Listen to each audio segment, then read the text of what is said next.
Welcome to the Slop Temple. We pray this video helps. You begin now by making your room an obvious sleep cue. Close blackout curtains and put on an eye mask to remove visual stimuli. This lowers melatonin suppression. Once done, set your thermostat to 17-19 degrees Celsius and start a stable noise source, like white noise, at a moderate level to mask disruptive sounds. Make sure to turn off bright screens 30 to 60 minutes before lying down so your body's clock receives the right signals to start producing sleep hormones. You now follow a concise, repeatable wind down. Dim lights and do gentle stretching or progressive muscle relaxation for 10 minutes to reduce tension. Breathe slowly at about 4 to 6 breaths per minute to calm your nervous system.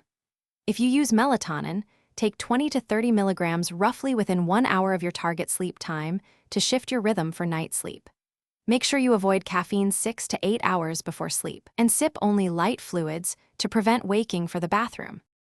You complete the process by protecting that initial sleep period.